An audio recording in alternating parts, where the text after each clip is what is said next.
PR Connections Radio presents.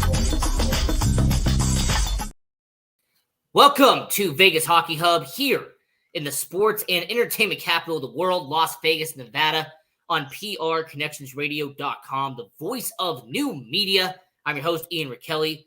Welcome to a great edition of Vegas Hockey Hub.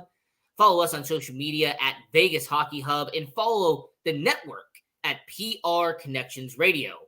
If you're a part of our YouTube channel, don't forget to like, share, and subscribe, and turn on notification bell. Not miss any episode of Vegas Hockey Hub. And this is a great edition of Vegas Hockey Hub, as we are going to be interviewing Vegas Karen, a diehard Vegas Golden Knights fan, someone who has been a fan since day one here with the Vegas Golden Knights. And Vegas Karen, welcome to Vegas Hockey Hub. How is it going today? Thank you. I'm great.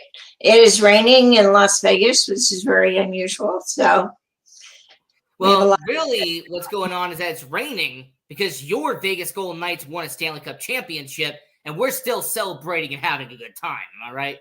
We're still raining down the parade. Okay, if you say so.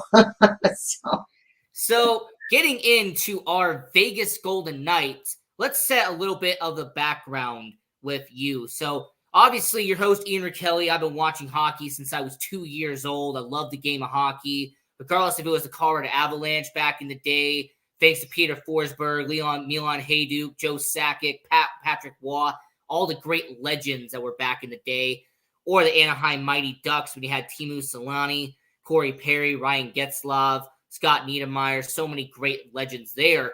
And to now, where you have your Vegas Golden Knights and the Misfits, who have been part since 6 years. But I want to ask you, Vegas Karen, what is your relationship with the world of hockey? What has hockey been like for you, Vegas Karen? I've enjoyed learning hockey from day one. I really wasn't a whole big fan as far as until we put the deposit down for the preseason. We went for the season tickets for the first year, like everybody else. We went into Hawk big time on credit cards that year so that we could go to most of, to some of the games. We gave a lot of the tickets away to family and friends because we couldn't go to all of the games. But then we went to the playoffs, and then we went to the real playoffs. And then we went all the way to the Stanley Cup, which was a once-in-a-lifetime event for us, even though it took us a few years to pay off our credit cards. But the first year was worth it. So I've learned a lot of hockey. I enjoyed the Misfits. I was terribly disappointed when they were torn apart and replaced by certain other people. But I've learned over the years that somebody once told me that you don't get to love the players on the team because they don't last very long. So. And I think that was you that told me that. Well, I think on a previous episode of Vegas Hockey Hub, all this long time ago, I did mention that, look, don't get attached to players because at the end of the day, sports is a business. At the end of each outcome, sports is about dollar signs. It's about making money. And players are going to come and go. Players are going to get signed. They're going to be released. They're going to be bought out, traded. They're going to retire. It's the way sports is. So I always say, don't get attached to players because they're not going to be here long term. They're not going to be here forever. And before the Vegas Golden Knights, I know Las Vegas, they had hockey here. You know, the Las Vegas Wranglers, ECHL, which was the minor league team back in the day. Right. They also had preseason hockey. The Colorado Avalanche, LA Kings used to have preseason games here back in the day. Right. But I want to know from you, Vegas Karen, because I used to go to those games all the time as a kid. But what about you? Since you are Vegas Karen, since you love the city of Las Vegas, did you have any prior experience in hockey with Las Vegas before the Golden Knights showed up? Oh yeah. When we lived in Ogden many years ago, we used to go to the Utah Grizzlies periodically and go see them. And then when we moved here, we went and saw the Wranglers because they were able to play the Grizzlies. And so we went there when the Grizzlies would play them, and wound up loving the Wranglers. So we would go periodically to that too. One of our favorite things to do during the year was go to the I think it was called the Fury, the Frozen night of Fury, yeah. Frozen Fury, yeah. And we went once, probably the last game before all the NHL happened, where the Kings would come into town. They would play the Avalanche. The Avalanche would come into town, and the fans, they would usually get in their face, but this time they really got into each other's faces, and they wound up fighting in the halls and all kinds of things. It turned out to be quite a mess, and Oh, I bet. it was not fun to sit there and watch it. LA Kings fans are very passionate. That's one thing I learned about all of you LA Kings fans. You're very passionate about your Kings. And since we were talking about minor league hockey to kind of begin this part of the show and kind of establishing your connection to hockey before we break down what's happening next, Right. did you have any familiarity with like professional hockey? Because yes, I understand that there are the NHL teams. I mentioned Colorado and LA on my end because I got to watch them growing up. But have you ever been to like another state, for example, before you got to Las Vegas that kind of had hockey in there? Like, is there any like states that you were either visiting or you lived before you got to Las Vegas that kind of had ties to the game of hockey? Yeah, we went to a couple of hockey games in Houston where we lived, and that was quite an experience. We actually took our grandson to a mall in Colorado when we lived there, and he was very young, and we stood in line for hours so that he could see the Stanley Cup. And the Stanley Cup was like half of what he was. And the person that was next to it, that was guarding it, saw that he was struggling quite a bit, to even be around it. That he literally picked him up and sat him in the Stanley Cup with his legs over the top of it. Oh, wow. And that was one of the most interesting things that we did. But we've enjoyed learning about hockey, doing things about hockey. But yeah, I guess I'd have to say I'm more into hockey than I realized over the years. That's because hockey is the greatest sport of all time. And anybody who's watched Vegas Hockey Hub with your host Ian Rakelli would know how much I love this sport. I love the game of hockey. It is incredible. Now, getting to your modern day Vegas Golden Knights, your Stanley Cup champion Vegas Golden Knights. Mm-hmm. Who is, in your opinion, the biggest threat to your Vegas Golden Knights heading into this year? Because if you're going to repeat, if you're going to go back to back as a Stanley Cup champion, who is a team that you look at in the NHL and say, you know what, they could be a potential threat to your Vegas Golden Knights? Who's a team that you say could be a challenge for your Vegas Golden Knights repeating as Stanley Cup champions? I think there's two teams, actually. There's the Avalanche that have been there for 2 years, or two times. But I think Seattle is probably their biggest threat at this point. they've only been here for 2 years, and over the 2 years, they have gone from a mediocre team to a really good team. And I think showing where they went in the playoffs last year really showed everybody and opened their eyes about how good they are. And I see them getting even better this year. So, and I think we're going to be able to see that when we go there for the Winston Cup in January, or the Winter Cup. Yes, absolutely. I know exactly what you are talking about. And, when it comes to the Seattle Kraken, I mean, they kind of did the opposite of what your Vegas Golden Knights did. So the Vegas Golden Knights went straight out of the gate. They had a lot of veterans on that roster, some established guys on our roster. And that's kind of what helped them early on in year one. Whereas Seattle kind of took an opposite approach. They drafted a lot of guys who were on the younger side. And then they used the NHL draft and got Matty Beniers and then Shane Wright when he eventually develops out there in Seattle. So they did completely a 180 of what Vegas did in Seattle.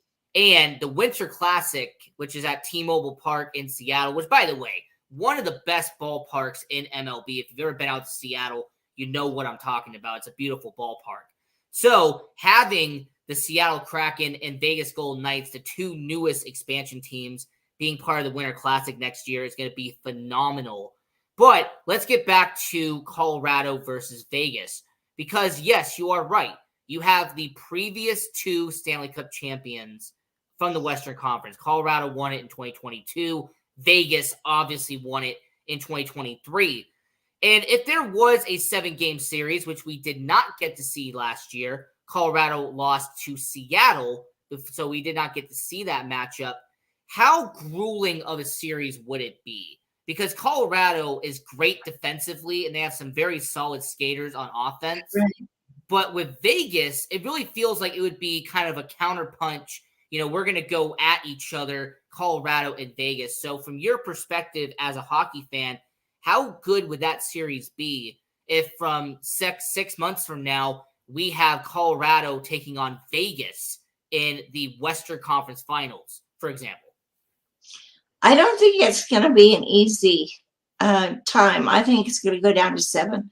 And I don't think that the numbers are going to be that high. So it's just going to be a matter of maybe one goal in a win, So if Vegas is 3-2, they're going to turn it around the next game and have us looking bad instead of them. So I think it's just going to be a repeat of having low scores, having game 7.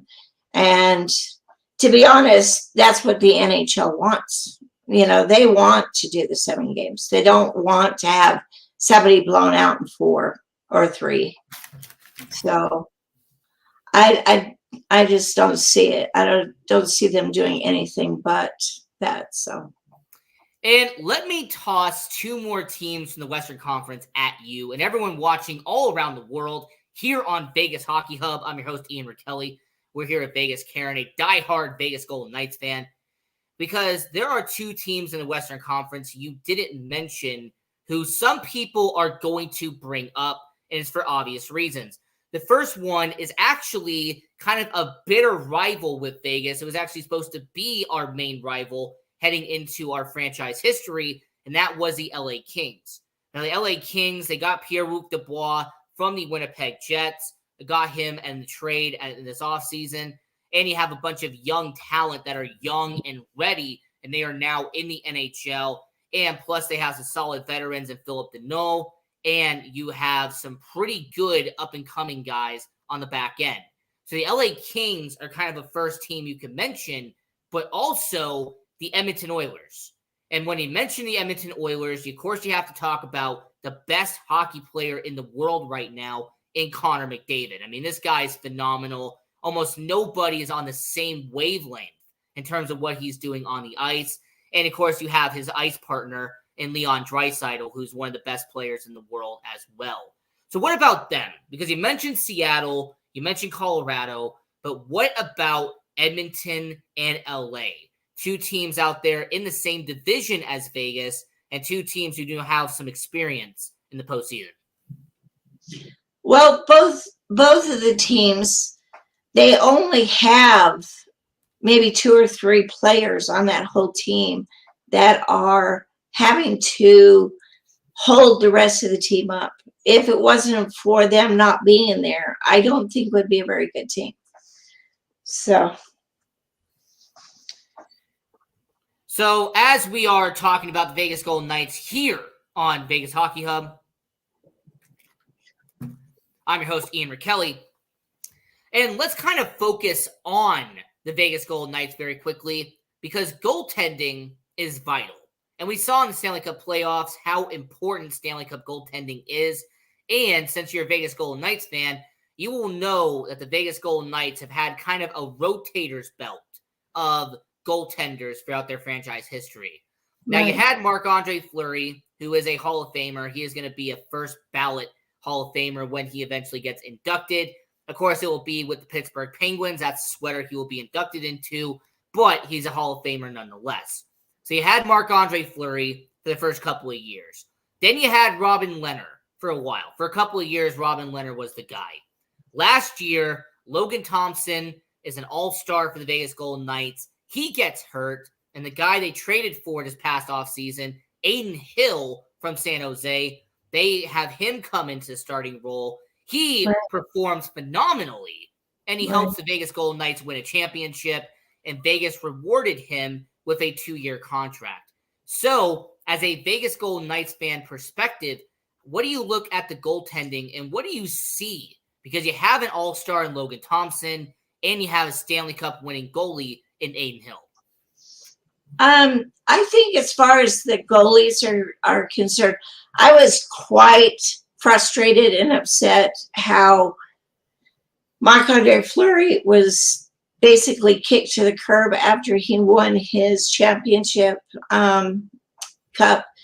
He got the Venza, and they just kicked him to the curb. And I didn't really appreciate that very much, the way that the Knights treated him. But he did lose a game by a mistake that he made and lost us going into the championship, another championship.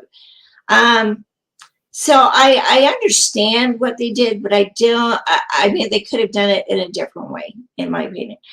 But Logan Thompson came in. He showed what he had. He got hurt. I have noticed that when the goalies get hurt, they don't come back as well as they were before. It's like they've got a little bit of a fear factor at that point. Aiden Hill came in, and I don't think we'd have the Stanley Cup from last year if it hadn't been for him picking up where Logan Thompson left off. And I think we're going to be a very good team this year because you're going to have Aiden Hill as the number 1 goalie, and then you're going to have Thompson as his backup. And as far as Leonard, I think they should just buy him out and get rid of him because, you can actually see his meltdowns on the ice. And that's not good for hockey at all. So. Now, I will say of Robin Lehner being on long-term IR, I actually beg to differ. I believe you keep him for the last 2 years of that contract. Besides the fact that he's not going to be playing for the Vegas Golden Knights, he essentially will be a contract on the roster, but you're not really going to be seeing him in Vegas after that. Aiden Hill definitely won Vegas the Stanley Cup, and he did a lot of good for the Vegas Golden Knights, and he definitely deserved that extension that he did get. Right. And with Logan Thompson, I've always said this, and I even said this on Vegas Hockey Hub before, if he hadn't gotten hurt, we'd have to wait and see what he was going to do in his first postseason appearance. Because he was an all-star for a reason. Like, you don't just get voted into the all-star game. You have to do pretty good. Right. So for Vegas, I'm not worried about the offense. I'm really not worried about the goaltending. But there are question marks about the defense with your Vegas Golden Knights. Because there are a section of Golden Knights fans who question the legitimacy of how good the defense is going to be going into a repeat as Stanley Cup champions. But then there's also Golden Knights fans who understand that you have one of the best shot blockers in Alec Martinez, one of the best two-way defensemen, Alex Pietrangelo, and one of the best guys in the NHL in Shea Theodore, who's a top 20 defenseman. So what is your perspective on the Vegas Golden Knights defense? What is your idea on how the Vegas Golden Knights defense is going to be as they head into their potential repeat here in Las Vegas? Well, I think they're going to find it a little bit on the difficult side without Riley Smith. That was one of the people that actually got us to the Stanley Cup with all of his scoring. And then again, they kicked him to the curb. So, you know, and I was a little disappointed all again, because it seems like they're mainstreaming all of the misfits who were here on the first to somewhere else, or they're buying them out, or they're trading them, or they're doing whatever with them to kind of get rid of them. And I know that Marcia Salt's contract's up next year, and I would like to see him stay with us, and I would like them to do whatever they can to keep him. Even I understand that he's an older player, but he doesn't play like he's an older player. He plays like he's really in the game, and he's got a lot of experience that he can help the younger guys with to perform. So sometimes having older players on your team gives you more experience over the years and what has happened to you and what you can pass on to the new, younger version of your teammates. So it's definitely going to be interesting to see what happened with those guys. But, you know, when it comes to Vegas Golden Knights, there's always the whole salary cap situation. And Jonathan Marchessault, Chandler Stevenson, William Carrier, just a few examples of guys who could be free agents this upcoming year. Right. So take about a minute and really explain to everyone who's watching around the world, what should Vegas do for next year? Because, yes, you have about $87 million is the salary cap for next year. And Vegas, if it's done correctly, would have about $70 million. If everything's done correctly and they make enough moves to actually make it work, they could have about $16 million in cap space for your Vegas Golden Knights. But you also have to keep in mind, with that $16 million, there's going to be guys who are going to want to get paid. There are guys who are going to want to get some extensions, and that's going to eat up into that $16 million very quickly. So what would you do if you're Kelly McCrimmon, if you're George McPhee, if you're Bill Foley, if you're an executive and you're in that room and you're having to make these deals next year? What would you do as a diehard Vegas Golden Knights fan? What would be your perspective? I would give the people that they are offering contracts on a one-time offer. If they don't like it, then let them walk. I mean, greed, you know, if they want to be greedy, then, you know, let them walk somewhere else, because they either want to be here or they don't to play. The $16 million, you can always pull players from Henderson and pay them $1 million or $1.5 million. They'd be happy as clams to be able to join the Golden Knights and play for $1.5 million, because with the Henderson's Knights, they were paying for less. They were playing for less than $1 million. Most of them. So they'd be happy just to come here and play. And you can put they are with Derek England and the old coach that had cancer. They have been preparing those players to be able to walk across to Las Vegas and join the Golden Knights. So I would give them a one-time offer on a contract, say, you know, this is the best we can do. It's either that you stay here, or, you know, you can walk somewhere else and maybe get something from somewhere else. what you want from somebody else. But, like you said, when you have the cap, you have to deal with the cap. You can't go over that cap. So you have to work with players. And if the players don't want to be with the Knights, they don't have any loyalty to the Knights, then they can walk. So I've always looked at loyalty as a two-way street in hockey. Yes, you can be loyal to a team, but keep in mind that team can trade you at any minute. Right. You can have loyalty to a team, but they can release you or buy you out. Right. Well, I don't like the way loyalty has kind of went to the wayside for anything. You can get a job, work for somebody for 10 years. If they don't have loyalty with you, then why should you have loyalty with them? So, it's a two-way street. If you want loyalty, you have to be loyal all back. So. And as we have about a couple minutes left here on Vegas Hockey Hub, discussing the Vegas Golden Knights with Vegas Karen, a diehard Vegas Golden Knights fan. And I know some people don't like to talk about weaknesses. All right, there's some people who don't want to talk about, all right, what does this team have? What does this team don't have? So instead, let's talk about the positives of your Vegas Golden Knights. So what is one positive that you see as a fan that can definitely benefit Vegas long-term? What is one positive heading into the upcoming year that Vegas has going forward? Probably the biggest thing is they play as a team.